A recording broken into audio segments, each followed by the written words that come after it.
Good morning students, নিশ্চয়ই তোমরা সবাই ভালো আছো।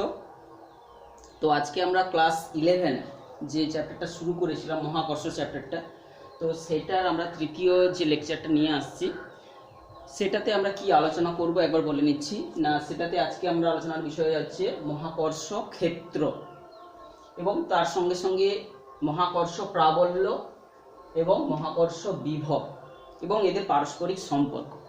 অর্থাৎ আমরা এর আগের যে দুটো ক্লাসে আমরা কি আলোচনা করেছি না, সেখানে মহাকর্ষ বলের যে আবির্ভাবের যে হিস্টোরিক্যাল ব্যাকগ্রাউন্ড আলোচনা করেছি, আর দ্বিতীয় লেকচারে আমরা কি আলোচনা করে গেছি যে মহাকর্ষ বলটা সম্পর্কে আলোচনা করেছি এবং সেই মহাকর্ষ বলের ভেক্টর রূপটা কী ধরনের হবে, কিংবা সেই বলটাকে আমরা সেই সূত্রটাকে আমরা প্রয়োগ করব কিভাবে ভিন্ন ভিন্ন ক্ষেত্রে, এবং এই মহাকর্ষ সূত্রটার বিভিন্ন বৈশিষ্ট্য অর্থাৎ কোন কোন শর্তে ওটাকে আমরা প্রয়োগ করব সেটা আমরা দ্বিতীয় ক্লাসে আলোচনাটা করেছি। তো আজকে আমরা যেটা আলোচনা করব সেটা হচ্ছে যে সেই বল সম্পর্কিত আর দুটো ভৌত রাশি, অর্থাৎ সেই মহাকর্ষ বলটাকে আর স্পষ্ট করে জানার জন্য আমাদের আর যে দুটো ভৌত রাশির প্রয়োজন হবে সেটা হচ্ছে কি, একটা হচ্ছে মহাকর্ষ ক্ষেত্র এবং আর একটা হচ্ছে মহাকর্ষ বিভব। এবং এইগুলো দিয়ে আমরা যে গণিতগুলো করব বেসিক্যালি কিন্তু উঁচু ক্লাসে এইগুলো থেকে বেশি প্রয়োগটা আমরা পাবো। তো আমাদের ক্লাস 11 চ্যাপ্টারে তো এইগুলোর ততটা বেশি প্রয়োগ আমরা এখানটায় করতে পারবো না আমাদের সিলেবাসের সংক্ষিপ্ততার কারণে। তো আমরা উঁচু ক্লাসে এইগুলো নিয়ে কিন্তু আমরা বেশি করে আলোচনাটা করব। তবে আমাদের প্রাইমারি যে কনসেপ্টটা কিন্তু আমাদের এখানে ভালো করে কিন্তু আয়ত্ত করতে হবে। তো আমরা এই চ্যাপ্টারটাকে আলোচনা করার ক্ষেত্রে আমরা বলবো তোমাদেরকে ভিন্ন ভিন্ন বই তোমরা ফলো করতে পারো। তো এনসিইআরটির যে আমাদের বই রয়েছে, এনসিইআরটির বই কিংবা এইচ.সি. ভার্মার যে বইটা রয়েছে কনসেপ্ট অফ ফিজিক্স, কিংবা সঙ্গে সঙ্গে যদি ইউনিভার্সিটি ফিজিক্স বলে একটা কনসেপ্ট অফ ইউনিভার্সিটি ফিজিক্স যেটা হচ্ছে রয়েছে সেটাও তোমরা ফলো করতে পারো। তো আমরা প্রথমে চলে এসেছি মহাকর্ষ ক্ষেত্র। তো সর্বপ্রথম আমরা বলে নিচ্ছি এই ক্ষেত্রের একটা ধারণাটা প্রথম কোন বিজ্ঞানী দিয়েছিলেন। আমরা জেনেছি যে মহাকর্ষ বলটা কিভাবে স্পর্শহীনভাবে দূর থেকে ক্রিয়াশীল হয় এটাকে বোঝার জন্য বিজ্ঞানী মাইকেল ফ্যারাডে সর্বপ্রথম হচ্ছে কিনা এই ক্ষেত্রের ধারণাটা দিয়েছিলেন, এবং সেটা থেকে সহজে কিন্তু বলটাকে কিভাবে ক্রিয়াশীল হচ্ছে সেটাকে বোঝাটা সহজ হয়। তবে কি এই যে ক্ষেত্র ব্যাপারটা কিন্তু যে কোনো স্পর্শহীন ক্রিয়াশীল বলের ক্ষেত্রে এই ক্ষেত্র এবং এই ক্ষেত্রটাকে আরো ভৌত রাশিটার ক্ষেত্রটাকে বোঝানোর জন্য মহাকর্ষ প্রাবল্য বা যে কোনো বলের প্রাবল্যটা এসেছে। তো আমরা যে চারটা ফান্ডামেন্টাল ফোর্সের কথা আমরা জেনেছি বিভিন্ন ক্লাসগুলো জুড়ে, যেটা কি একটা হচ্ছে মহাকর্ষ বল, আর একটা কি যে ইলেকট্রোম্যাগনেটিক ফোর্স, আর একটা কি না হচ্ছে উইক ফোর্স, আর একটা কি না হচ্ছে স্ট্রং ফোর্স। সেই যে চারটা বল, এই চারটা বল কিন্তু মৌলিক বল, এগুলা সবাই কিন্তু হচ্ছে স্পর্শ ছাড়া ক্রিয়াশীল বল। তাই এদের প্রত্যেকটাকে কিন্তু একটা এদের যে ভৌত রাশি ফিল্ড দিয়ে কিন্তু এদেরকে প্রকাশ করা যায়। তো সেই জন্য মহাকর্ষ যেহেতু একটা স্পর্শ ছাড়া ক্রিয়াশীল বল, তো এটাকেও আমরা ফিল্ড দিয়ে প্রকাশ করব। তো সর্বপ্রথম ফিল্ডের ধারণাটা দিয়েছিলেন বিজ্ঞানী কিন্তু মাইকেল ফ্যারাডে 1700 সম্ভবত 80 খ্রিস্টাব্দের দিকে হবে। তো সঠিক সালটা আমার জানা নেই। তো সেই সময় কিন্তু তিনি দিয়েছিলেন। তো এই মহাকর্ষ ক্ষেত্র কাকে বলে? ক্ষেত্র অর্থাৎ আমরা এই যে চ্যাপ্টারটা পড়ছি, অর্থাৎ যখনই বলছি যে ক্ষেত্র সম্পর্কে আমাদের জানার প্রয়োজন পড়বে, তো আমরা ক্লাস 12-এ যখনও পড়বো সেখানেও আমরা যখন স্থির তড়িৎ আকর্ষণ বল একটা চ্যাপ্টার থাকবে সেখানেও কিন্তু সেখানেও তো তড়িতের ক্ষেত্র বোঝা গেছে, সেখানটাও আমরা সেটা পড়বো। তো সে যাই হোক, আমরা জাস্ট রিলেশন করে নিচ্ছি, আমরা যে শুধু এখানে পড়ছি তা নয়, পরের ক্লাসেও আমাদের কাজে লাগবে। তো ভিন্ন ভিন্ন ক্লাসে যখন আমরা ভিন্ন ভিন্ন বল নিয়ে আলোচনা করব, তো সেই বল আমাদের আপাত দৃষ্টিতে মনে হচ্ছে কি যে ওটা স্পর্শ যুক্ত কিংবা স্পর্শহীন, কিন্তু তাদের যদি ডিপারে গিয়ে আমরা দেখি সব বলই কিন্তু স্পর্শহীন বল। তো সে যাই হোক, আমরা ক্ষেত্র ধারণাটা একটু বলে নিচ্ছি। ক্ষেত্র কি জিনিস না, যে কোনো একটা বল যে ক্রিয়াশীল থাকার একটা তার পরিসর রয়েছে, যে এলাকা জুড়ে কোনো একটা বল সেই চার প্রকার বলের মধ্যে যে কোনো একটা বল বলি না কেন, বা যে বলের প্রভাবটা আমরা লক্ষ্য করে থাকি সেইটাকে বলা হচ্ছে তার ক্ষেত্র। মহাকর্ষ বল যেটা আমরা জেনেছি, এই মহাকর্ষ যে বলের বলছি, তার সূত্রটা আমরা জেনেছি নিউটনের যে মহাকর্ষ সূত্র থেকে F সমান G m1 m2 by D square. তো এক্ষেত্রে আমাদের জানি যে দুটো বিন্দু ভর ধরে নিয়ে তাদের মধ্যবর্তী দূরত্ব যদি ডি হয়, সেখান থেকে তাদের মধ্যে ক্রিয়াশীল আকর্ষণ বলটা, এই বল সর্বদাই কিন্তু আকর্ষণ বল হয়ে থাকে। এবং এই সূত্র থেকে দেখতে পাচ্ছি এই বলটা কখন জিরো হবে, এফ সমান জিরো হবে কেবলমাত্র ডি যদি ইনফাইনাইট নেওয়া হয়, অর্থাৎ অসীম দূরত্ব পর্যন্ত কিন্তু মহাকর্ষ বলের ক্ষেত্র কিন্তু বাস্তবে রয়েছে। যদিও কিন্তু আমরা কিছু দূর পরে সেটার অনুভূতি আমরা হারিয়ে ফেলবো, তো সেই জন্য মহাকর্ষ বলের ক্ষেত্র অসীম পর্যন্ত হলেও আমরা কিন্তু তার অনুভবটা করে থাকি না। তো সে যাই হোক, মহাকর্ষ বলের ক্ষেত্র কিন্তু অনেক দূর পর্যন্ত বিস্তৃত। এবং এই মহাকর্ষ ক্ষেত্রটা জানার পর এই ক্ষেত্রটাকে নির্ণয় করার জন্য একটা ভৌত রাশি যেটা আমরা জানবো, সেটা কি না মহাকর্ষ প্রাবল্য। অর্থাৎ যে কোনো ক্ষেত্রযুক্ত বলের ক্ষেত্রে আমাদের একটা প্রধান বিষয় জানতে হয়, সেটা কি প্রাবল্য। প্রাবল্য কাকে বলে না একক ভরের কোনো, যেহেতু এটা মহাকর্ষ বলের প্রাবল্য আলোচনা করছি, মহাকর্ষ বলের ক্ষেত্রে আমরা ধরো বলছি একটা এম ভরের একটা বস্তু রাখা আছে, তাহলে সে তার চারিদিকে আকর্ষণ করার জন্য তার ক্ষেত্র তৈরি করে রেখেছে। এবং সেই ক্ষেত্রের মধ্যে কোনো একটা বস্তুকে, একক ভরের বস্তু যার ভর হচ্ছে একক ভরের বস্তুকে যদি রাখা হয়, তার উপর সে যে বলটা প্রয়োগ করে টানবে, সেই বলটাকেই বলা হচ্ছে ওইখানকার ওই স্থানের প্রাবল্য। তাহলে প্রাবল্য আমরা জানি যে ডিস্টেন্স টু ডিস্টেন্স ভ্যারি করবে। এখানে কাছে যদি হয়, দূরত্ব যদি সাপোজ আর দূরত্বে একটা এম ভরের সামনে যদি আর দূরত্বে একটা একক ভরের বস্তু রাখি, তো সে যে বলটা অনুভব করবে সেটাকেই বলা হচ্ছে প্রাবল্য। তো মহাকর্ষ সূত্র থেকে আমরা যদি যেটা লিখেছি এফ সমান কি G into M by R square, এখন এই এমটাকে যদি 1 করে দিই, অর্থাৎ যে বলটা হচ্ছে G M by R square, এইটা সম্পর্কে আমরা আগে আলোচনা করেছি যখন যে গ্র্যাভিটেশনাল যে অ্যাক্সেলারেশন, পৃথিবীর পৃষ্ঠে যে অভিকর্ষজ ত্বরণের কথা বলেছি। তো এটা প্রকৃতপক্ষে একটা একক ভরে বস্তুর উপর প্রযুক্ত বল, এটাকেই বলছে মহাকর্ষ প্রাবল্য। তাহলে আমরা আমাদের ক্লাস 11-এর চ্যাপ্টারে কি ধরনের সমস্যাগুলো এখানে আমরা সলভ করতে হবে। তো কোনো একটা ভর দেওয়া থাকছে, তার দূরত্বে তার হচ্ছে প্রাবল্য নির্ণয় করা, সহজ ক্যালকুলেশন করবে। কিন্তু বিএসসি বা আমরা যদি এমএসসি পড়ার সময় আমাদের এখান থেকে কি ধরনের এই প্রাবল্যের ক্যালকুলেশনটা আমরা যে বলছি, এটা উঁচু ক্লাসে আমরা বেশি ডিটেলসে পড়বো। সেখানে আমরা কি করব, হয়তো এই মাসটার যে ডেনসিটি ভ্যারিয়েশন দেওয়া রয়েছে, ডেনসিটি যে function of something, function of R আছে, কোন একটা স্ফেরিক্যাল মাস ডিস্ট্রিবিউশন দেওয়া রয়েছে, সেই মাসটা আমাকে সরাসরি দেওয়া নেই, এবং এই স্ফেরিক্যাল মাস ডিস্ট্রিবিউশনের জন্য কোন একটা নির্দিষ্ট আর সমান একটা দূরত্বে এই যে আমাদেরকে গ্র্যাভিটেশনাল প্রাবল্য অর্থাৎ ফিল্ড ইন্টেন্সিটি, সেটাকে আমাকে বের করতে হবে, কি আমরা জি নির্ণয় করতে হতে পারে। অর্থাৎ সেক্ষেত্রে আমাদেরকে একটু ম্যাথামেটিক্সটা জটিল হবে, তো সেখানে ইন্টিগ্রেশন কিংবা ডিফারেন্সিয়েশন এই সমস্ত ব্যাপারগুলো আমাদের চলে আসবে। তো সেটা আমাদের এইখানকার বিষয় নয়। তো আমাদের ক্লাস এইচএস এর অর্থাৎ 11-এ আমাদেরকে সিম্পলি প্রাবল্যটা নির্ণয় করতে হয়। এবং তাহলে এই প্রাবল্যের ব্যাপারটা নিশ্চয়ই বোঝা গেছে যে একক ক্ষেত্রফলের উপর প্রযুক্ত বলকে বলা হচ্ছে প্রাবল্য। তো ফার্স্ট যে একটা আমাদের ভৌত রাশি, সেটা আমাদের আলোচনা হয়ে গেল মহাকর্ষ বল সম্পর্কিত, মহাকর্ষ ক্ষেত্র, এবং সেই ক্ষেত্রকে আলোচনা করার জন্য একটা যে ভৌত রাশির প্রয়োজন হচ্ছে সেটাকে আমরা বলছি হচ্ছে মহাকর্ষ প্রাবল্য। এই ক্ষেত্রকে যে স্পষ্ট করে বোঝার জন্য যে ভৌত রাশিটার প্রয়োজন হচ্ছে। তো এর পরে আমরা যেটা চলে আসব আর একটা ভৌত রাশি, সেটা হচ্ছে কিনা মহাকর্ষ বিভব। সেটা আমরা চলে আসছি মহাকর্ষ বিভব। এর পরের আলোচনা যেটা আমরা করব সেটা হচ্ছে কিনা মহাকর্ষ বিভব। মহাকর্ষ বিভবটা অর্থাৎ মহাকর্ষ বলের জন্য সৃষ্টি হলে তাকে বলা হচ্ছে মহাকর্ষ বিভব। বিভব জিনিসটা কি না অসীম থেকে কোনো বস্তুকে কোনো ক্ষেত্রের কোনো বিন্দুতে আনতে যে কার্য করতে হবে সেটাকে বলা হচ্ছে বিভব। তাহলে প্রথমে যেটা আমরা মহাকর্ষ বিভব যেটা আলোচনায় যাচ্ছি, তাহলে প্রথম হচ্ছে বিভব জিনিসটা আমাদের জেনে নেওয়া দরকার। সেই বিভব জিনিসটা কি না কোনো ক্ষেত্রের মধ্যে সে যে কোনো, এখানে যেহেতু আমরা মহাকর্ষ বলের কথা বলছি, তো মহাকর্ষ বলের ক্ষেত্রে অসীম থেকে কোনো একক ভরের বস্তুকে আনতে যে কার্যটা করতে হবে সেটাকেই বলা হচ্ছে মহাকর্ষ বিভব।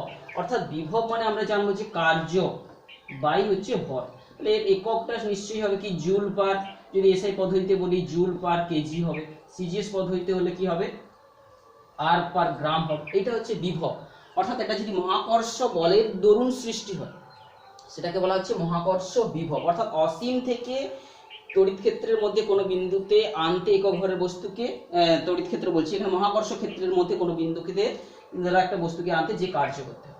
তো এই বিভব হচ্ছে কিন্তু প্রকৃতপক্ষে একটা স্টোরড এনার্জি, অর্থাৎ বিভব জিনিসটা হচ্ছে কি একটা স্টোরড এনার্জি, যে না তার মধ্যে কিছুটা শক্তি জমা হয়ে যাচ্ছে, কোনো কাজটা আমরা যেটা করছি তার বিনিময়ে একটা শক্তি সেটা স্টোরড হয়ে যাচ্ছে, একে বলা হচ্ছে স্টোরড এনার্জি। এই অর্থাৎ এই স্টোরড এনার্জিটা কি করে স্টোরড হচ্ছে, জমা হচ্ছে, সেটাকে এবারে আমরা একটু জাস্ট বোঝার চেষ্টা করব। এনার্জিটা কি করে স্টোরড হয় আমরা একটা স্মল স্কেলে যদি আলোচনা করি, স্মল স্কেল অর্থাৎ ক্ষুদ্র দুটো বস্তু কণার ক্ষেত্রে আমরা ধরছি, এবং তারপরে আমরা লার্জ স্কেলে ব্যাপারটাকে একটু আলোচনা করব। লার্জ স্কেল, স্মল স্কেলে আমরা এখানে আলোচনার সুবিধার্থে দুটো আধানগ্রস্ত বস্তু ধরে নিচ্ছি। অর্থাৎ ধরো সাপোজ একটা হচ্ছে প্লাস আধানগ্রস্ত বস্তু আর একটা হচ্ছে মাইনাস আধানগ্রস্ত বস্তু, তাদের দুজনের অবস্থান ধরো এটা এ এটা বি, তাহলে এই বস্তুর ওপর এই বস্তু বল প্রয়োগ করবে, আমি সেটাকে যদি F of A due to B বলি, আর এই বস্তুও ঠিক তার উপর যে বল প্রয়োগ করবে, অর্থাৎ এই বস্তুটা বি বস্তুর উপর যে বল প্রয়োগ করবে force on B due to কে এ, এই দুটো পরস্পর বল প্রয়োগ করবে। এখন এই বল প্রয়োগ করলে অর্থাৎ এখন যে স্টোরড এনার্জির কথাটা চলে আসছে, এইটা স্টোরড এনার্জিটা কখন চলে আসবে, এটা কিন্তু একটা বস্তু সংস্থা হতে হবে। প্রথম বস্তু সংস্থাতে আমাদের মনোনিবেশ করতে হবে, কারণ একটা বস্তুর ক্ষেত্রে যদি আমরা তার শক্তিটা আলোচনা করি তাহলে সে কখনো গতিতে থাকবে এবং কিছুটা গতি পরিবর্তন হতে পারে। সেক্ষেত্রে আমরা গতিশক্তি পরিবর্তনটা বলেছি, কিন্তু সেক্ষেত্রেও আমরা যখন কোনো কিছু স্টোরড এনার্জির কথা বলবো, স্টোর হবে, তখন নিশ্চয়ই একটা বস্তু সংস্থার প্রয়োজন হবে। আমরা সেই স্মল স্কেলের একটা বস্তু সংস্থা, স্মল স্কেলের বস্তু সংস্থার কথা আমরা এখানে আলোচনা করছি। জাস্ট আমরা আলোচনার সুবিধার্থে দুটো আধানগ্রস্ত বস্তুকে নিয়েছি। এই আধানগ্রস্ত দুটো বস্তু একটা হচ্ছে এ আর একটা হচ্ছে বি, তাহলে এরা পরস্পরের উপর আকর্ষণ বল প্রয়োগ করছে। এই আকর্ষণের দরুন কি হবে, কিন্তু এদের কি হবে কি গতিবেগ বেড়ে যাবে, গতিবেগ বেড়ে গিয়ে কি হবে কি অর্থাৎ এদের এনার্জিটা যা ছিল তারপর গতিশক্তি বেড়ে যাবে, কারো কাছাকাছি চলে আসবে, অর্থাৎ এদের কি হবে না গতিশক্তিটা বৃদ্ধি পাবে। আবার যদি বোঝা গেছে গতিশক্তিটা বৃদ্ধি পাবে, এক্ষেত্রে কিন্তু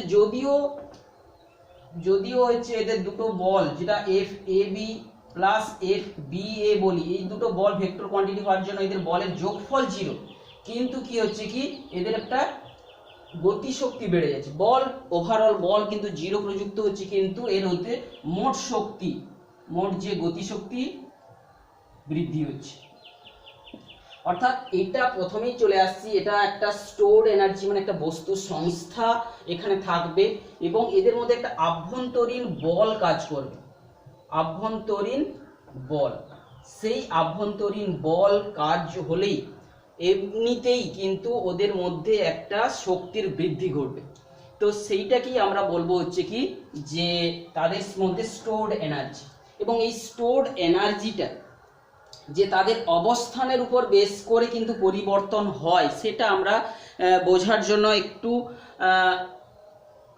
ভিন্নভাবে একটু আলোচনা করছি। তাহলে দেখতে পাচ্ছি দুজনের বল যোগফল 0, কিন্তু মোট যদি শক্তি বার করি, অর্থাৎ এই বস্তুর বলের জন্য ওর যে সরণ, অর্থাৎ এই বলের দ্বারা যে ওর বস্তুর উপর কার্য এবং এই বলের দ্বারা এরপর যে কার্য, দুটো কার্যর যোগফল, অর্থাৎ এফ এ বি বলের দ্বারা কার্য যুক্ত এফ বি এ বলের দ্বারা কার্য নট ইকুয়াল টু 0, অর্থাৎ বল 0 হচ্ছে তাতে কিন্তু কার্য 0 হচ্ছে না, অর্থাৎ একটা শক্তি ওদের বৃদ্ধি করছে। তো এই যে আভ্যন্তরীণ বলের জন্য কোনো বস্তু সংস্থাতে যে এনার্জি স্টোরড হয়, এটা প্রকৃতপক্ষে কিন্তু একটা যে অবস্থানের উপর নির্ভরশীল, অবস্থান অর্থাৎ কণাগুলোর ইন্টারনাল যে অবস্থা বা অবস্থানের উপর নির্ভর করে, সেটাকেও আমরা একটু বুঝে নিতে চাইছি। এনার্জি স্টোর এনার্জিটা তাদের মধ্যে যে অবস্থানের উপরও নির্ভর করে। আমরা এখানে একটা এক্সাম্পল, সিমিলার এক্সাম্পলটাকে দিতে যাচ্ছি। তো ধরছি এখানে একটা আধানগ্রস্ত কণা প্লাস, একটা আধানগ্রস্ত কণা মাইনাস।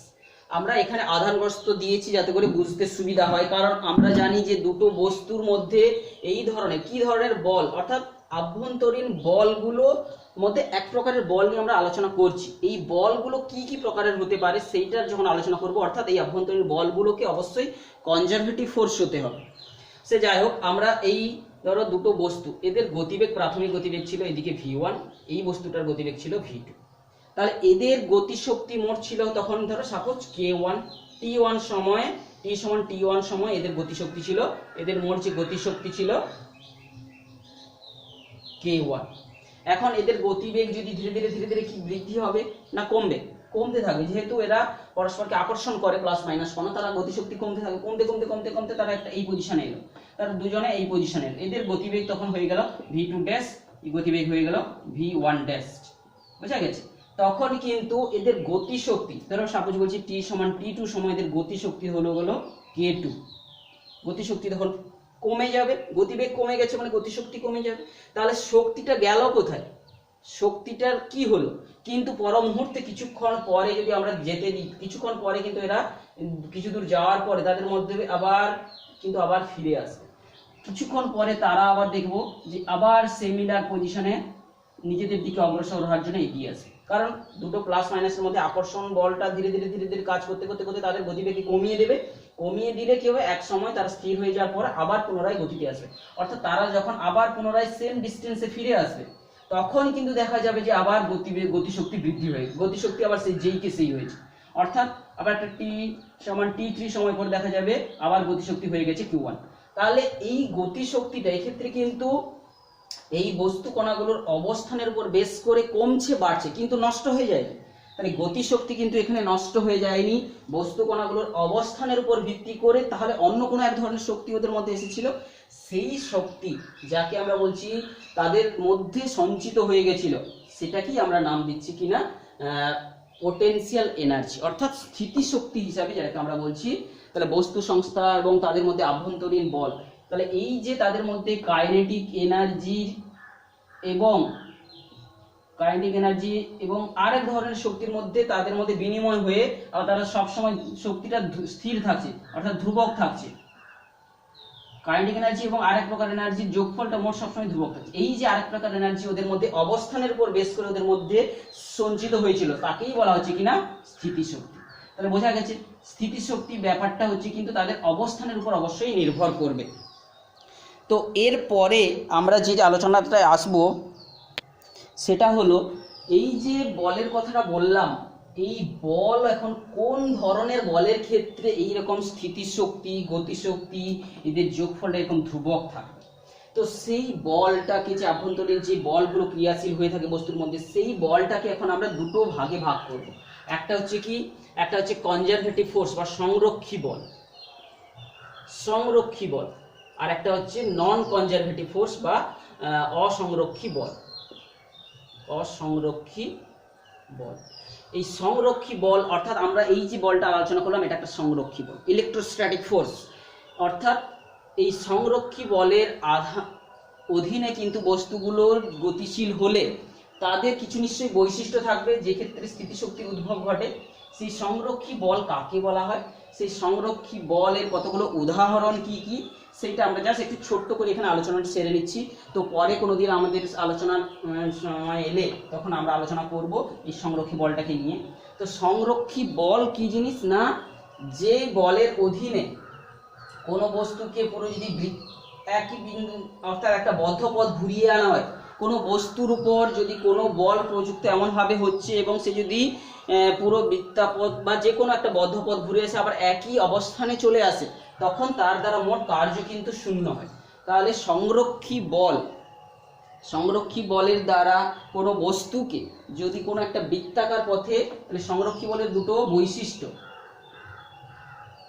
সেটা কি কি? এক নম্বর হচ্ছে যদি পুরো বদ্ধ পথে কোনো বস্তুকে ওই বলের অধীনে ঘুরিয়ে আনা হয়, তখন কি হবে? ঘুরিয়ে আনলে মোট কার্য সমান কি হবে? জিরো হয়ে যাবে। বোঝা গেছে? এটা হচ্ছে সংরক্ষী বলের একটা বিশেষ বৈশিষ্ট্য। আরেকটা বিশেষ বৈশিষ্ট্য কি না, এই বৈশিষ্ট্যটা হচ্ছে কি যে বস্তুগুলো মধ্যে যে কার্যটা, কোনো একটা সংরক্ষী বলের অধীনে কোনো বস্তুকে যদি এক জায়গা থেকে আরেক জায়গায় নিয়ে যাই, তখন কিন্তু ওই এই অবস্থান থেকে যে বি অবস্থানে নিয়ে গেলাম, বস্তুটাকে কোন পথে নিয়ে গেলাম তার উপর কিন্তু কার্যের মান নির্ভর করবে না। যে কোনো পথে যাই না কেন, এই দুটো জায়গার মধ্যে বস্তুকে নিয়ে যেতে যে কার্য করতে হবে সেটা কেমন অবস্থানের উপর নির্ভর করবে, অবস্থান নির্ভর হবে কার্যটা, কোন পথে নিয়ে গেছি পাথ ইন্ডিপেন্ডেন্ট হবে সেটা। এখন আমরা দেখব যে এই যে সংরক্ষী বলগুলো সাধারণত অবস্থানের একটা ফাংশন হয়ে থাকবে এবং এগুলো অবশ্যই সেন্ট্রাল ফোর্স হয়ে থাকে। 3 নম্বর কি, এই যে বৈশিষ্ট্যগুলো সংরক্ষী বলের বৈশিষ্ট্য বলছি, এগুলো অবশ্যই কিনা যে সেন্ট্রাল ফোর্স হয়ে থাকে। তো এই রকম সংরক্ষী বল তার উদাহরণগুলো কি কি আমরা যেগুলো বলছি, সব উদাহরণগুলো যেগুলো হচ্ছে বেসিক্যালি যে যেমন বলছি মহাকর্ষ বল, উদাহরণগুলো কি কি, এই সংরক্ষী বলের উদাহরণগুলো কি কি? সংরক্ষী বলের উদাহরণগুলো হচ্ছে 1 নম্বর যদি বলি মহাকর্ষ বল, আর 1 নম্বর বললাম যদি স্থির তড়িৎ আকর্ষণ বল যেটা আলোচনা করলাম, অর্থাৎ এইগুলো সবই হচ্ছে কিন্তু সংরক্ষী বল। তো অসংরক্ষী বল কোনগুলো না, যেই বলের অধীনে এই সমস্ত কার্যগুলো কিন্তু সমস্ত জিরো হবে বা এই সমস্ত জিরো হবে না, সেইগুলো কিন্তু বলা হচ্ছে অসংরক্ষী বল। এবং দেখা গেছে এই অসংরক্ষী বলগুলো কিন্তু সাধারণত গতিবেগের যে ফাংশন হয়ে থাকে, গতিবেগের ফাংশন হতে পারে, অন্য কোনো যে ভৌত রাশির ফাংশন হতে পারে, গতিবেগের উপর নির্ভর হয়ে থাকে। এদের উদাহরণগুলো কি? এই অসংরক্ষী বলের উদাহরণ একটা বলছি, যেমন ঘর্ষণ। কোনো একটা বস্তুকে যে যদি একটা পর্যায়ক্রমে একটা রাস্তা বরাবর নিয়ে আসা হয়, ঘর্ষণ বলের দরুন কিন্তু মোট কার্য কিন্তু জিরো হয় না। আমরা একটা ছোট্ট উদাহরণ দিয়ে আমরা স্পষ্ট করে দিচ্ছি, ঘর্ষণ একটা সংরক্ষী বল নয়, অর্থাৎ এই বলের দ্বারা কোনো বস্তুকে তার প্রাথমিক অবস্থানে থেকে অন্য কোনো জায়গায় নিয়ে গিয়ে যদি পুনরায় সেই অবস্থানে নিয়ে আসা হয়, কার্য কিন্তু জিরো হবে না। তাহলে একটা সাপোজ আমি একটা স্প্রিং বলছি, একটা বস্তুকে এখানে অ্যাটাচ করা রয়েছে, এই বস্তুটাকে একটু টেনে ছেড়ে দিলাম, তাহলে কি এই জায়গা থেকে টেনে ছেড়ে দিলে এই ধরো এই বস্তুটার উপর এখানে যে ঘর্ষণ বল কাজ করছে কি, ধরো এর যদি ভর এম হয় মিউ এম জি, এই বলের অধীনে ধরো সাপোজ এল দূরত্ব এসেছিল, তাহলে কার্য হলো কত মিউ এল জি, যেটা কিন্তু বিপরীত দিকে কার্য করছিল, তো মিউ এল জি। আবার যখন এই বস্তুটা এই দিকে গতিশীল হবে, কার্যটা তখন এই দিকে হবে, অর্থাৎ দু ক্ষেত্রেই কার্যের মান কিন্তু minus mu L minus mu M G, অর্থাৎ উভয় ক্ষেত্রে মোট কার্যটা হয়ে যাচ্ছে কিন্তু নট ইকুয়াল টু জিরো, অর্থাৎ 2 মিউ এম জি এল, অর্থাৎ ডব্লিউ যেটা এটা কিন্তু নট ইকুয়াল টু জিরো। যেটা সংরক্ষী বলের ক্ষেত্রে আমরা দেখেছিলাম কোনো বস্তুকে এক জায়গা থেকে সরিয়ে নিয়ে গিয়ে আবার পুনরায় সেই জায়গায় নিয়ে এলে কিন্তু কার্যটা জিরো হওয়া উচিত ছিল, কিন্তু এক্ষেত্রে কার্য জিরো হবে না। তো এটা একটা অসংরক্ষী বলের উদাহরণ। তো আমরা এই যে বিভবের ব্যাপারটাতে আলোচনা করতে গিয়ে আমরা বিভব কি জিনিস বলছিলাম, একটা এনার্জি পার ইউনিট মাস।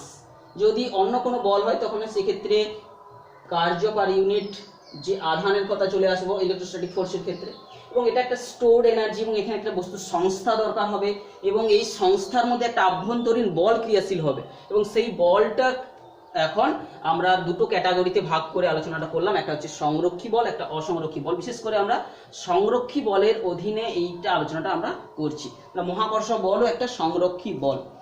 এরপরে চলে আসছি যে স্টোরড এনার্জির ব্যাপারটা, আমরা স্মল স্কেলের ব্যাপারটা বোঝাচ্ছিলাম, এবারে চলেছি লার্জ স্কেল, অর্থাৎ বড় বড় বস্তুর ক্ষেত্রে কি করে স্টোরড এনার্জিটা আমরা দেখে থাকি উদাহরণগুলো সচরাচর। বিশেষ করে আমরা যদি অনেক উদাহরণগুলো আমরা জানি, যেমন কি লার্জ স্কেলে বলি একটা তীর ধনুক আমরা ক্লাস 9-10 থেকে পড়ে এসেছি, যে কোনো বস্তুকে ধরো তীরকে যখন টেনে ছাড়া হয় তখন কিন্তু ওর মধ্যে একটা স্থিতিশক্তি জমা হয়, স্টোরড এনার্জি থাকে তার অবস্থানের উপর বেস করে। সেই অবস্থান অর্থাৎ কি, সেই স্ট্রিং এর যে ভিন্ন ভিন্ন মেটেরিয়ালের মধ্যে যাদের ডিসপ্লেসমেন্টের দরুন যেটা হচ্ছে, সেইগুলো তীর ধনুকের অবস্থান, কিংবা যদি ঘড়িতে স্প্রিং দেওয়া, ঘড়িতে স্প্রিং এর দম দেওয়া ঘড়িতে সেটা যেটা সৃষ্টি হয়, সেটাও একটা লার্জ স্কেলের কিন্তু এটা একটা স্টোরড এনার্জির উদাহরণ। তো এইটা হচ্ছে স্থিতিশক্তি। তো আমরা এবারে চলে আসবো বিভব মানে কি শক্তি, বিভব মানে কি একক ভরের কে মধ্যে সঞ্চিত শক্তি। তো আমরা মহাকর্ষ বিভবকেও আমরা মহাকর্ষ স্থিতিশক্তি হিসাবে আলোচনাটা করতে পারি। এবার চলে আসছি মহাকর্ষীয় স্থিতিশক্তি। অর্থাৎ বিভবের ক্ষেত্রে আমরা যেখানে একক ভরের বস্তুকে নিয়ে এসেছিলাম কোনো অসীম দূরত্ব থেকে, এক্ষেত্রে আমরা ধরো একটা ফিজিক্যাল এম ভরের কোনো বস্তুকে আমরা নিয়ে আসব মহাকর্ষের কোনো ক্ষেত্রে, সেক্ষেত্রে তাহলে যে শক্তিটা সঞ্চিত হবে সেটাকেই বলা হচ্ছে মহাকর্ষ স্থিতিশক্তি। তো এই মহাকর্ষ স্থিতিশক্তির সংজ্ঞাটা আমাদের একটু জেনে নিতে হবে। তাহলে কি মহাকর্ষ স্থিতিশক্তি কি জিনিস? না, মহাকর্ষ বলের দরুন অসীম থেকে কোনো বস্তুকে যদি মহাকর্ষ ক্ষেত্রে আনা হয়, ওই বস্তুর মধ্যে যে শক্তি সঞ্চিত হয় স্থিতিশক্তি হিসাবে তাকে বলা হচ্ছে মহাকর্ষীয় স্থিতিশক্তি। এই মহাকর্ষীয় স্থিতিশক্তির যে একটা গাণিতিক যে রাশিমালা আমরা একটু বের করার চেষ্টা করব, মহাকর্ষীয় স্থিতিশক্তির যে গাণিতিক রাশিমালাটা। ধরো আমরা সাপোজ একটা ছোট্ট উদাহরণটা টেনে আনবো পৃথিবীর ক্ষেত্রে। পৃথিবীর ক্ষেত্রেই আমরা একটা প্রথমে বোঝানোর চেষ্টা করব মহাকর্ষ স্থিতিশক্তির ব্যাপারটা। সেই ধরো সাপোজ বলছি এটা হচ্ছে পৃথিবী। এই পৃথিবীর ওপর এইখানে একটা বস্তু রয়েছে, তাহলে এই এম ভরের বস্তু এবং পৃথিবীর ভর হচ্ছে এম। তাহলে এই ভরের বস্তুর উপর কোনো সাপোজ এই একটা পজিশনে বস্তুটা এক্স দূরত্বে রয়েছে, তাহলে আমরা ধরে নিচ্ছি কি না পৃথিবীর ক্ষেত্রে আমরা আলোচনাটা করছি মহাকর্ষীয় স্থিতিশক্তির রাশিমালাটা আমরা নির্ণয় করছি, মহাকর্ষীয় বিভব এর মানটা নির্ণয় করছি। ধরছি কি না এম ভরের পৃথিবীর সামনে কি করেছি এক্স দূরত্বে, সেন্টার থেকে এক্স দূরত্বে অবশ্যই একটা এম ভরের বস্তু কণাকে রেখেছি। এখন তাকে আরো ডিএক্স পরিমাণ সরিয়ে আনলাম সামনের দিকে। তাহলে প্রথম ক্ষেত্রে এক্স ডিস্টেন্সে যখন ছিল তাদের মধ্যে কার্যকরী আকর্ষণ বলটা কি ছিল? G M M by X square. তাকে যখন আরো ডিএক্স সরিয়ে আনলাম, যে কার্যটা হচ্ছে সমল কার্যটা করতে হলো এফ ইন্টু ডিএক্স। এই যে এফ এর মানটা কত? G M M by X square into DX. এই কার্যটা করতে হচ্ছে, এটা কার জন্য হচ্ছে? মহাকর্ষ বলের দরুনই হয়ে যাচ্ছে, অর্থাৎ আভ্যন্তরীণ শক্তি হিসেবে এটা জমা হচ্ছে ওর মধ্যে, বস্তুটার মধ্যে। তাহলে মোট কার্যটা কত? ডব্লিউ সমান কত? G M M by X square DX. আমরা ধরে নিচ্ছি যে অসীম থেকে বস্তুটাকে নিয়ে আসছে, অসীম দূরত্ব থেকে নিয়ে আসছি পৃথিবীর যে পৃষ্ঠে, পৃথিবীর ব্যাসার্ধ আমরা ধরে নিচ্ছি আর, আর এটাও আর। তাহলে পৃথিবী পৃষ্ঠে নিয়ে আসতে গেলে যেটা হচ্ছে মহাকর্ষীয় স্থিতিশক্তি হিসেবে জমা হবে। কিংবা যদি আমি সাপোজ কোনো আর ডিস্টেন্সে নিয়ে আসছি, ধরো সাপোজ এইখানে পজিশনে পৃথিবীর সামনে আর ডিস্টেন্সে নিয়ে আসতে চাইছি কেন্দ্র থেকে, তাহলে দূরত্বের যে ফাংশনটা কি হয়ে যাবে? G M M by R square. এটাকে ইন্টিগ্রেশন করলে আমাদের ইন্টিগ্রেশন কনস্ট্যান্ট হিসেবে যেটা সরি এই জি এম এম এটা হচ্ছে কনস্ট্যান্ট ধ্রুবক, আর মাইনাস 1/x ইন্টিগ্রেশন করলে 1/x স্কয়ার, এটার ইন্টিগ্রেশন করলে কি পাবো? 1/x minus. তো আর আর ইনফিনিটি এই ফাংশনটা যদি বসাই, আপার লিমিট আগে বসালে কি হবে? Minus G M M by R, আর মাইনাস অর্থাৎ প্লাস যখন 1/ইনফিনিটি বসবে তখন এটা জিরো হয়ে যাচ্ছে, অর্থাৎ প্লাস জিরো। অর্থাৎ আমরা পাচ্ছি যে মহাকর্ষীয় স্থিতিশক্তি হিসেবে অর্থাৎ কার্যটা যেটা শক্তি হিসেবে জমা হচ্ছে আভ্যন্তরীণ বলের যে দরুন, সেটাকেই বলছি এই জি এম এম বাই আর। তাহলে মহাকর্ষীয় স্থিতিশক্তির রাশিমালাটা আমরা একটা সহজভাবে আমরা আলোচনা করলাম। মহাকর্ষ বলের দরুন আভ্যন্তরীণ সংস্থার ভেতরে যেটা সঞ্চিত হচ্ছে, কার্যের দরুন যেটা সঞ্চিত হচ্ছে। এখন আমরা একটা জেনারেল সূত্র আলোচনা করতে চাইছি, যে ক্ষেত্রে আমরা বলছি একটা এম ভরের এখানে বস্তু রাখা আছে। আমরা একটা জেনারেল আলোচনা করতে চাইছি, যেখানে এম ভরের একটা বস্তু রাখা আছে, তার সামনে ধরো তার সামনে m2 ভরের আরেকটা বস্তু যাকে আমরা নিয়ে এসেছি, m2 ভরের একটা বস্তু, সাপোজ এইটা হচ্ছে m2, আমরা বিন্দু দিয়ে দেখাচ্ছি। ধরো সাপোজ m2 ভরের একটা বস্তু রাখা আছে, এটা r1 দূরত্বে রাখা আছে। একে এই বস্তুকে এই অবস্থানে ধরো এই অবস্থানে আমি নিয়ে যেতে চাইছি। কোন অবস্থানে? সাপোজ যেটা বলছি r2 অবস্থানে নিয়ে যেতে চাইছি। তাহলে এইটা ডিস্টেন্স ছিল r1, এবার এইখান থেকে আমি এই ডিস্টেন্সটা নিয়ে যেতে চাইছি r2 ডিস্টেন্সে নিয়ে আসতে চাইছি বস্তুটা।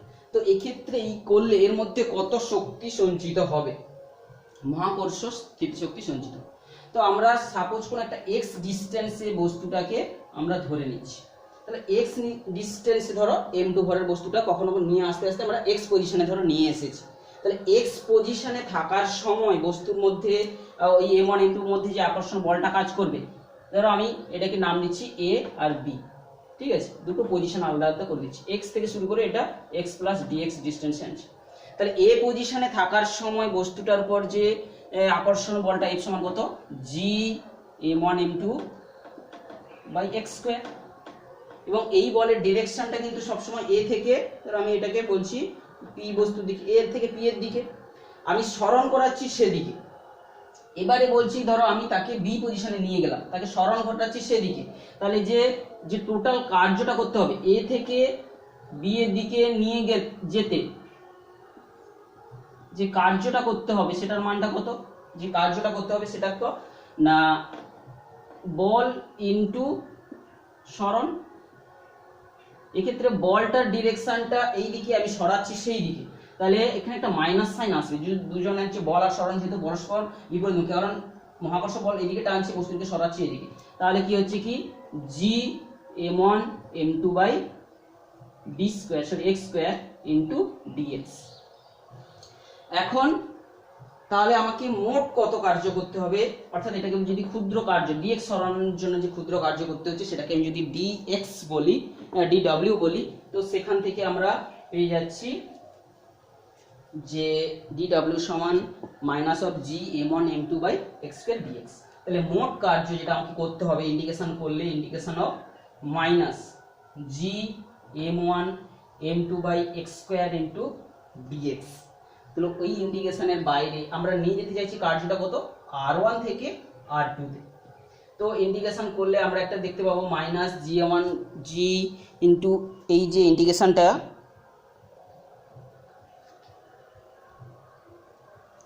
g1 g2,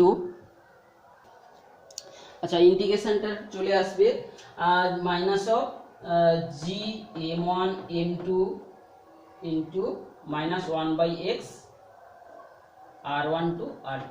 এখন এই যে কার্য আমরা জানি স্থিতিশক্তি এবং কার্যের মধ্যে মাইনাস সম্পর্ক, যেহেতু স্থিতিশক্তি সমান কি মাইনাস অফ ডব্লিউ, অর্থাৎ যে কার্যটা করা হচ্ছে তার ঋণাত্মক হিসাবে জমা হয়ে যাচ্ছে, অর্থাৎ এটা হচ্ছে স্থিতিশক্তির সঙ্গে কার্যের রিলেশন যেটা আমরা জানি। তাহলে এই ডব্লিউ সমান কি হয়ে যাচ্ছে, এখানে মাইনাস সাইনটা তখন কি হয়ে যাবে যে G m1 m2 of minus 1 by X r1 to r2। তো এই রিলেশনটাতে আমরা যদি আগে r1 বসাই তাহলে এখানে হয়ে যাচ্ছে G m1 m2 by m1 m2 into 1 by r1 minus 1 by r2, কারণ r2 যখন বসাবো মাইনাস সাইন থাকছে। তো এটাই হচ্ছে যে একক এম ভরের বস্তুটাকে r1 পজিশন থেকে r2 পজিশনে নিয়ে যেতে গেলে যে পরিমাণে আমাদের কার্য করতে হচ্ছে সেই কার্যের স্থিতিশক্তি হিসাবে জমা হচ্ছে তার ঋণাত্মক যে তার পরিমাণ কার্যটা সেটা হচ্ছে স্থিতিশক্তি হিসাবে জমা হচ্ছে। তো এখন আমরা অর্থাৎ পেলাম হচ্ছে যে স্থিতিশক্তির পরিবর্তনের রাশিমালাটা G into m1 m2 into 1 by r1 minus 1 by r2। এখন অর্থাৎ আমরা যে ছবিটা এঁকেছিলাম m1 ভরের বস্তু এখানটায় m2 ভরের বস্তু, এটা r1 দূরত্বে ছিল এবং এটা আমি r2 দূরত্বে আনতে চাইছি। তো আমি যদি ধরে নিই এই r1টাই পজিশনে বস্তুর হচ্ছে যে স্থিতিশক্তি 0 ছিল, তো স্থিতিশক্তি যদি 0 ছিল r1 পজিশনে, সেটাকে যদি 0 ধরে নিই, অর্থাৎ r1টাকে যদি আমি ইনফিনিটি ধরি, r1 সমান যদি ইনফিনিটি হয় তখন কি ওই r1 এর স্থানে কি হচ্ছে স্থিতিশক্তি 0 ছিল,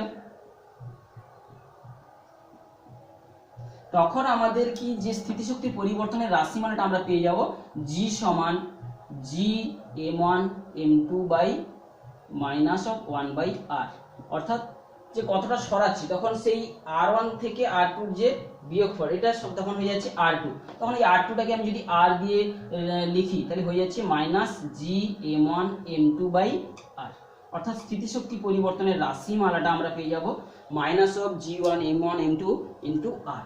এইটা হচ্ছে কিন্তু অবস্থান, এটা হচ্ছে যে ডিসপ্লেসমেন্ট কতটা তার হচ্ছে পরিবর্তন করালাম, অর্থাৎ কতটা চেঞ্জ করলাম তার হচ্ছে অবস্থান থেকে কতটাকে চেঞ্জ করেছি, বোঝা গেছে? এটা কিন্তু কোনো অবস্থান নয়, এটা হচ্ছে অবস্থানের পরিবর্তন, অবস্থানের পরিবর্তন।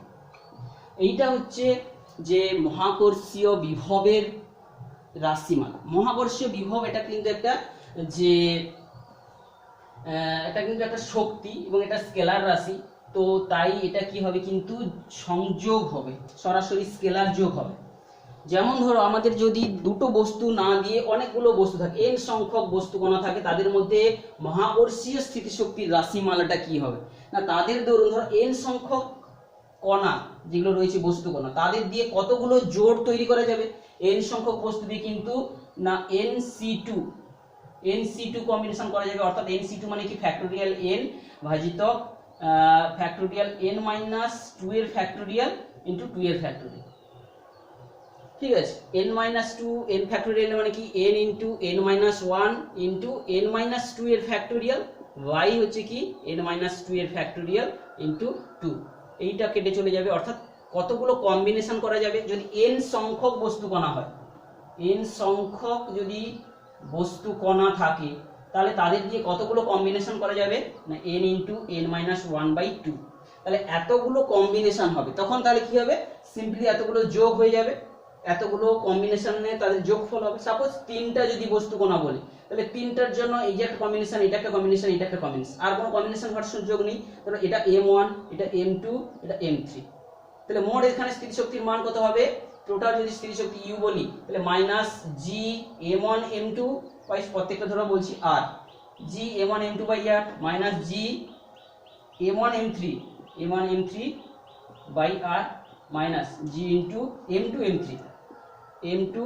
m3 বাই r, সবগুলোর যোগফল হবে কিন্তু মহাকর্ষীয় স্থিতিশক্তির এই যে রাশিমালাটাতে। তো আমরা আলোচনা করে ফেললাম হচ্ছে মহাকর্ষীয় ক্ষেত্র, মহাকর্ষীয় বিভব এবং এদের একটা পারস্পরিক সম্পর্ক, যেটা আমাদের শুধু রিলেশনটা আপাতত মনে রাখলেই হবে এখন। তো এবং কি আমরা যে মহাকর্ষীয় স্থিতিশক্তি হিসাবে, মহাকর্ষীয় স্থিতিশক্তি অর্থাৎ যে মহাকর্ষীয় স্থিতিশক্তি হিসাবে যেটা রাশিমালাটা পেলাম, ডেল্টা ইউ সমান কি পেয়েছিলাম আমরা, g m1 m2 বাজিত 1/r1 মাইনাস 1/r2, এটা জেনারেল সূত্রটা আমরা পেয়েছিলাম। তো আমরা নবম শ্রেণীতে যখন পড়েছিলাম, পৃথিবী পৃষ্ঠ থেকে কোনো বস্তুকে এই উচ্চতায় তুললে এখানে তার স্থিতিশক্তি সঞ্চিত হয় কত, mg ইনটু h। তো এই রাশিমালার এই সঞ্চিত স্থিতিশক্তি mgh বলেছিলাম, আর এখানে আমরা পাচ্ছি কিন্তু g m1 m2 into r। তাহলে এই দুটোর সূত্রকে আমরা কি করে একই করব, তো আমরা যদি দেখি পৃথিবীর ক্ষেত্রে, ধরো দুটো বস্তু এখানে m1 m2 নিয়েছিলাম, এখানে যদি একটা পৃথিবী এবং তার উপর আরেকটা বস্তু m বলি, একটা কি যদি m আর একটা যদি m বলি, তাহলে এই রাশিমালাটা কি হয়ে যাবে, ডেল্টা ইউটা হয়ে যাবে তখন g ইনটু m বাই যে r1 ডিস্টেন্স এবং এই r2 ডিস্টেন্স, সেটাকে আমাদেরকে একটু ভালো করে বুঝতে হবে, r1 r2টাকে একটু ভালো করে বুঝতে হবে। এক্ষেত্রে আমরা বস্তু কণাটাকে ধরো r থেকে, অর্থাৎ পৃথিবীর প্রাথমিক যে অবস্থান r, এইখান থেকে ধরো এইখানে এই উচ্চতা বিশিষ্ট অঞ্চলে নিয়ে গেছি, অর্থাৎ r1টা কি হবে, r1টা ছিল r, আর r2 এই যে দূরত্বটা এখান থেকে সেন্টার থেকে এই মূল দূরত্বটা কত হয়ে যাচ্ছে, r2 সমান r প্লাস h, কারণ এই উচ্চতায় নিয়ে গেছি। তাহলে এই মানগুলোকে আমরা যদি এখানে বসাই, তাহলে আমি দেখতে পাবো 1/r minus 1/r plus h, এই রাশিমালাটাকে কিন্তু আমরা হচ্ছে দেখতে পাবো। এবং এখানে থেকে যদি আমি আর একটাকে কমন নিই, এই রাশিমালাটাকে থেকে আমি যদি একটা আর কমন নিই, এটাকে আমরা সেই ফরম্যাটে নিয়ে যাব। তো এক্ষেত্রে আমি দেখতে পাচ্ছি এখান থেকে যদি একটা আর কমন নিয়ে আসি, G M by R common নিয়ে আসি, তো এক্ষেত্রে 1 হয়ে যাবে, আর উপরে R by R plus H. তো এক্ষেত্রে জি এম বাই আর, এবং এইটাকে যদি আমরা সূচকের নিয়ম অনুযায়ী উপর থেকে এটাকে নামিয়ে যদি করি 1 প্লাস এইচ বাই আর, এবং এইটাকে আবার পুনরায় যদি আমরা লিখি G M by R into 1 minus, এটা কি 1 plus H by R whole to the power minus 1, সূচকের নিয়ম অনুযায়ী তুললাম। এবারে এটাকে যদি বাইনোমিয়াল এক্সপানশন করি, G M by R into 1 minus, এইটার বাইনোমিয়াল এক্সপানশন করলে, কারণ এইচ আর আরটা খুব ডিপ ছোট উচ্চতায় তুলেছিলাম, তো 1 মাইনাস এইচ বাই আর, অর্থাৎ মাইনাস মাইনাস এটা প্লাস হয়ে যাবে, 1 minus H by R, higher order টার্মগুলোকে আমি যদি বাদ দিয়ে দিই তাহলে পাচ্ছি কত, তাহলে এইটাই পাচ্ছি। তাহলে আমাদের রিলেশনটা এসে যাচ্ছে, অর্থাৎ ডেল্টা ইউর যে রিলেশনটা আমরা পেয়ে যাচ্ছি, নিচ থেকে লিখছি G M M by R into H by R, তাহলে হয়ে যাচ্ছে কত G M M by R square into H. এখন G M by R square এটাকে আমরা জানি কি অভিকর্ষজ ত্বরণ পৃথিবী পৃষ্ঠে G into M into H, অর্থাৎ এম জি এইচ। অর্থাৎ বোঝা গেছে মহাকর্ষ সূত্র যেটা আমরা দ্বাদশ শ্রেণীতে পড়েছি সেটা থেকেও কিন্তু আমরা নবম শ্রেণীতে যে মহাকর্ষীয় মানে অভিকর্ষীয় স্থিতিশক্তিটা আলোচনা করেছিলাম mgh, mg ভরের m ভরের বস্তুকে পৃথিবী যে বল দ্বারা টানে হচ্ছে mg, সেই বলের বিরুদ্ধে আমি তাকে h উচ্চতায় তুলেছি, তাহলে কার্য হয়েছে কত না mg ইন্টু এইচ। এইটাই হচ্ছে স্থিতিশক্তি হিসাবে জমা হয়েছে। এখানে বলটা নিচের দিকে কাজ করছিল, সো তুলিয়েছি এদিকে, তাহলে কার্যটা প্রকৃতপক্ষে হয়েছিল মাইনাস mgh, তার যে ইউ সমান কি মাইনাস ডব্লিউ বা mgh। তো বোঝা গেছে মহাকর্ষীয় স্থিতিশক্তির যে থেকে আমরা অভিকর্ষীয় স্থিতিশক্তির যে আলোচনা করছিলাম এটা আমরা একটু পেয়ে গেলাম। এখন এইখানে আমরা যদি ইউকে এনার্জির সাপেক্ষে এইচের সাপেক্ষে যদি এই উচ্চতাটাকে আমরা পরিবর্তনশীল ধরি, ইউকে যদি এইচ দিয়ে ভাগ করি তাহলে আমরা পাবো মাইনাস এমজি। বোঝা গেছে এই যে প্রকৃতপক্ষে যে কার্যটা আমরা করেছিলাম সেই রাশিমালাটা থেকে আমরা পেয়ে যাচ্ছি যে অর্থাৎ এইটাই হচ্ছে স্থিতিশক্তি এবং কার্যের রাশিমালা। এমজিটা হচ্ছে বল বা কার্য যেটা পৃথিবী টানছিল এমজি নিচের দিকে, তো সেই বল এবং অর্থাৎ কি বিভব এবং যে প্রাবল্যের একটা সম্পর্ক আমরা এই রাশিমালা থেকে দেখতে পাচ্ছি। ও পরে এটা আমরা প্রমাণটা করব মহাকর্ষীয় বিভব এবং প্রাবল্যের যে সম্পর্কটা কি, আমরা জাস্ট এখানে এই মহাকর্ষীয় অভিকর্ষীয় স্থিতিশক্তি থেকে একটু দেখতে পাচ্ছি সেটাই।